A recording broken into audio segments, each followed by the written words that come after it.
Hello, everyone. I am Sherril Hanson, Senior Analyst with the Futurum Group, and I'd like to welcome everyone to Experience Unveiled, a podcast that focuses on the experience segment and includes customer experience and employee experience. Each episode is going to consist of a discussion with someone in the field, industry expert, in either one of those areas. And so today I'm going to dig into employee experience.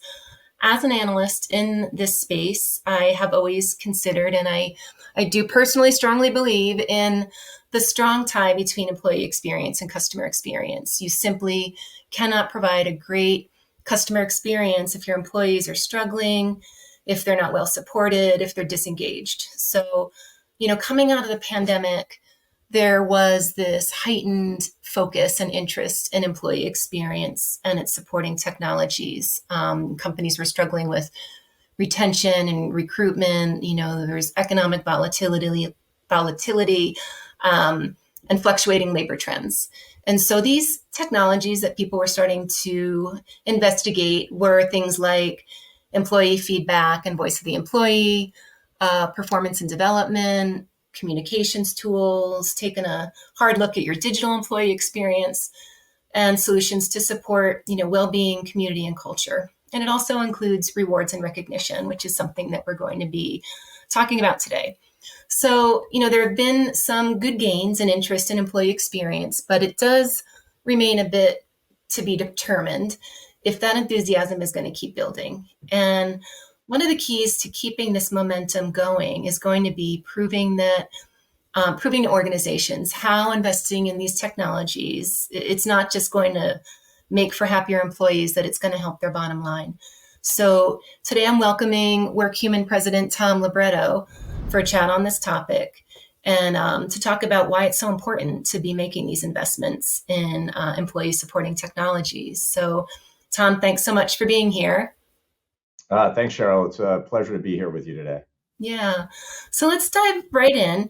Workhuman's a company that I have followed for a while, solidly in the rewards and recognition space, but I know also has some other solutions. But for those who might be unfamiliar, can you give us a high level on the company? Yeah, sure. So Workhuman, we're over 20 years old and really pioneered this concept of employee recognition as part of a total reward strategy against the fundamental belief that we as human beings have a fundamental need to be recognized, appreciated, and through that, we do our best work. And in aggregate, we thrive as writ large employee populations and as human beings. And we've built over the last 20 years, science-backed technology that maximizes the joy, the engagement, and the fulfillment that are derived out of frequent peer-to-peer social recognition. Thanks for that background, Tom. One of the topics that I've been eager to discuss with you is your take on where you feel companies are landing in their interest in EX supporting technologies. I feel like every month it's a new term. I'm sure you're seeing it as well. The Great Resignation, quiet quitting, the big stay. The other day I saw rage applying. And so I feel like companies and HR groups have been a bit more in a reactive state rather than a proactive state. And, as we're starting to close out 2023, just kind of wanted to get your gauge on, what you're seeing and, kind of the journey that EX has been taken over the past few years and where you think we are now. Yeah, it's first of all, it's a fascinating place to be. And you're right, there is almost a never-ending cycle of hype cycles. You mentioned a few: the Great Resignation, quiet quitting, bare minimum Mondays, compounded by economic volatility and geopolitical instability. Yep. All at the same time, we're seeing a massive change in employee expectations. Some of them catalyzed by those market disruption events, but others that have been building for quite some time as new generations enter the workforce. Things like putting a premium on recognition and appreciation in the workplace, connection and belonging, balance and well-being, a strong workplace culture, inclusion, equity, and diversity, and Yep. working, wanting to work for companies that are socially and environmentally responsible. So this confluence of really seismic events and trends are leading HR professionals to wonder, what the heck am I going to do Yeah. about all of this? It's a really long laundry list of things to have to take care of too, Yeah, and Mhm. many companies get caught in a bit of the Mhm. flywheel of trying to chase that Yep. next trend or that current trend, and end up solving for the symptoms, not the root cause of Mhm. what is underlying within their organization and driving either a thriving culture or a decaying culture. Yeah. Yeah. And definitely those are all trends we're seeing as well. And I feel like it's pretty easy to talk about the kind of what I look at a bit as the warm and fuzzies of rewards and recognition and employee experience. But there's another side of this, and it's kind of the primary topic that I wanted to talk to you about today, which is the ROI of recognition. Yeah. Um, and Workhuman has partnered with Gallup to provide research, not just on that topic, but on a wide range of topics. And there's been some compelling data coming out of that research that I was hoping you could kind of bring up a few data points to chat about. Yeah, absolutely. And I'll start with by saying that we've been a successful organization, predominantly because we're disciplined about drawing a bright red line between what has long been considered that warm and fuzzy Yeah. thing that gets that gets offered to employees, and the impact of that on tangible business results. Yeah. And the you know we're trying to move the conversation into one that starts and ends with, look, if you want to move the an employee population forward into a thriving one that is going to have tangible impact on your top line and your bottom line, this is the best way Mhm. to do it. And like you said, we partnered with Gallup. We do our own research as well, Mhm.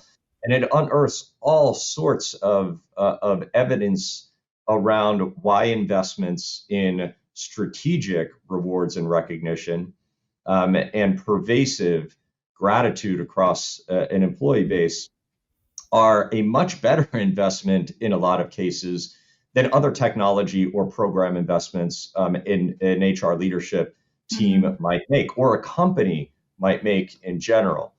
So just to throw a few stats at you, when we analyzed the marketplace in general, we found that there's a real dollar quantifiable impact to the concept of engagement, which has long Mhm. been this sort of qualitative and subjective territory.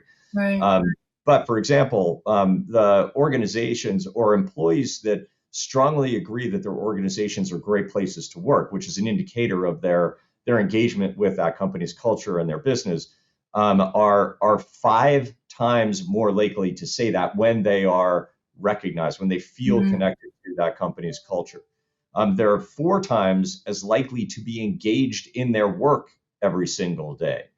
They're almost 70% less likely to feel burned out, and 55% less likely to be looking for new job opportunities. Yeah. So you pull that Yeah. thread through a little further, and employees that answer that very simple question on the biannual or annual survey related to, do I feel appreciated and recognized for the work that I do, moving that single question significantly higher through, for example, investments in strategic recognition programs, has direct impact Mhm. on top talent retention, employee engagement, ergo employee productivity. And ultimately, that translates into higher revenue per employee, and ultimately lower cost, lower personnel cost, Mhm. impacting EBITDA margins at the bottom line. Yeah. And I'm wondering if you're hearing more about, this, people are hybrid, and whether companies are requiring it, not requiring it, it's going to be in our mix. Mhm. moving forward. And, having that kind of hybrid workforce where people are a little bit more, physically removed from the office, it's going to be really important to make sure with these EX types of technologies that they're feeling that sense of belonging, even though they might not be like physically sitting at their desk next to their coworkers every day. Yeah, 100%. We talk all the time about almost the eradication of personal connections that are Yeah, built extemporaneously when we're together face to face in an office environment.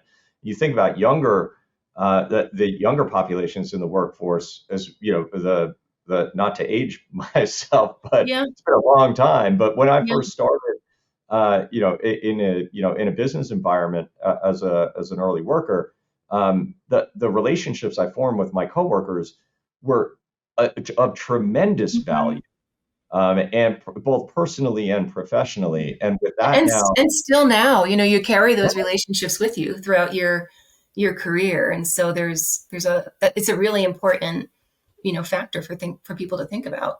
it is, and to your point, the figuring out ways, mechanisms, technologies, or programs to reintroduce person-to-person connectivity, Hmm. it has to be a top priority, Yeah, particularly as you say, because this world of hybrid is going to be with us forever.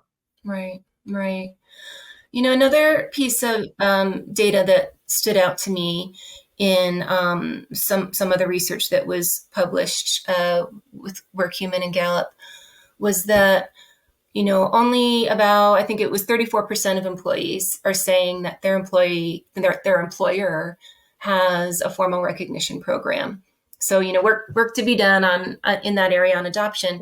But what was also interesting that out of those that did have one, only 13% were rating it as excellent. And so, my question to you is like, for those companies that are adopting it, as well as the technology vendors that are providing a recognition program, what's missing? What makes for an excellent recognition program? Yeah, it's a super important question, and I'll say that the 13% or the other 87% Yeah, who don't rate their employers' recognition and rewards programs as excellent very often experience a program that's hidden in a dark corner of the mm, company's intranet. It's not role modeled by senior leadership.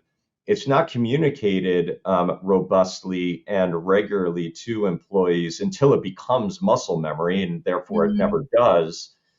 So those are programs that are check the box exercises, so that coming out of an annual survey, an HR department can say, "Yep, we did that." um, mm, but they really didn't do it.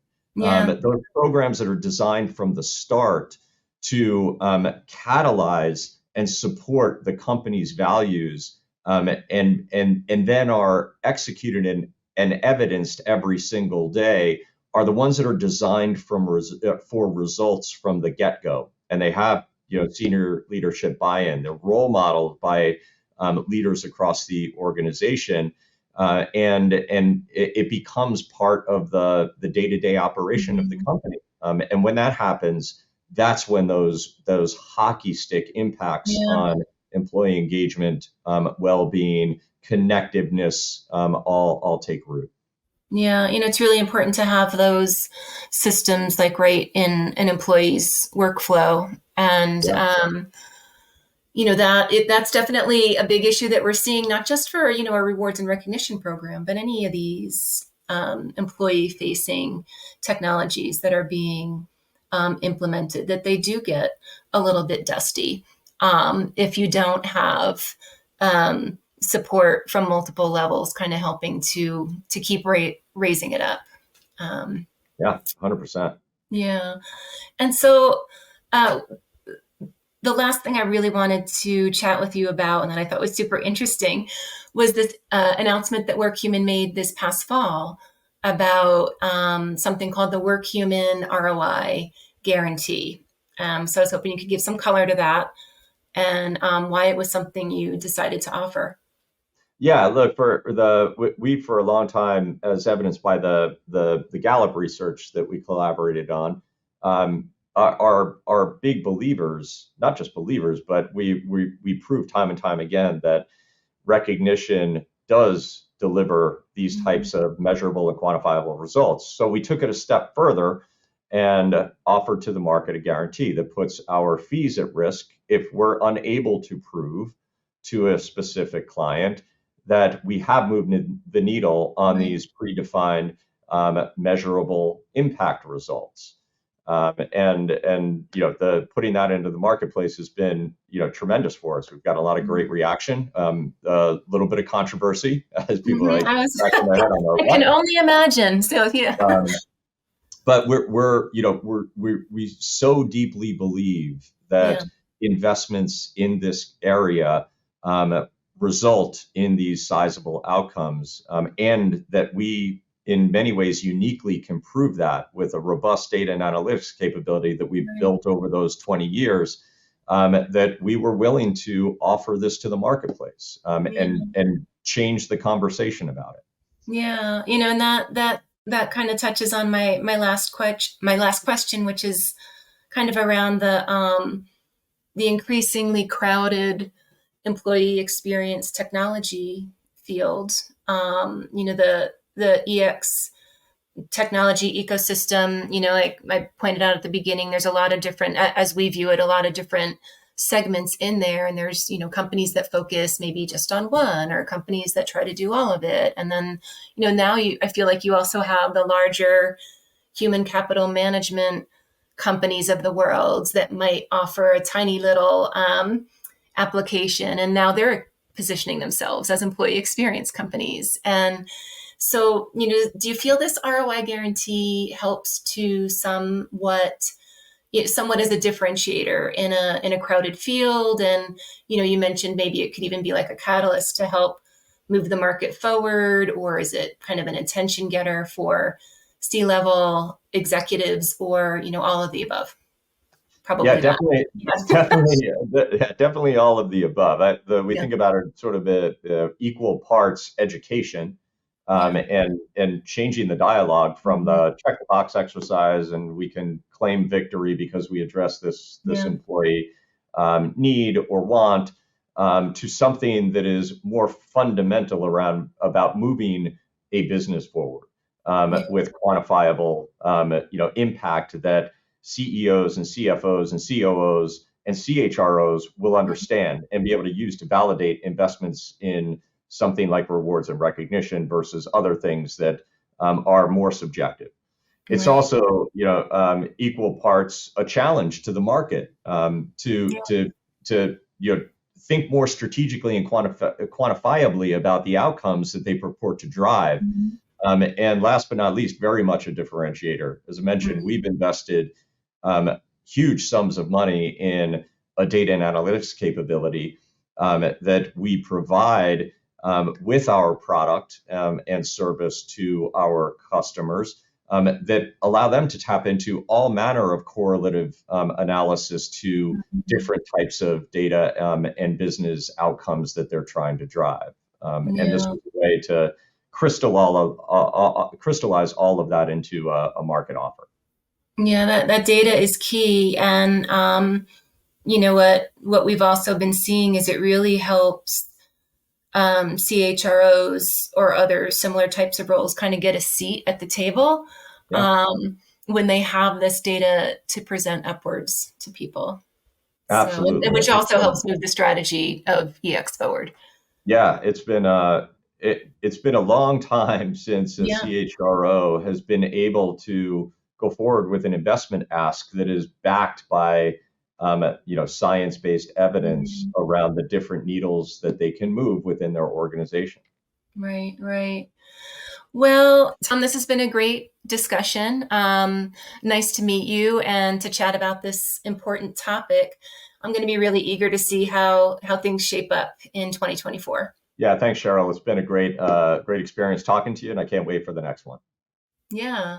So thank you everyone for tuning in, and be sure to subscribe, rate, and review the podcast on your preferred platform, and watch for the next episode of Experience Unveiled.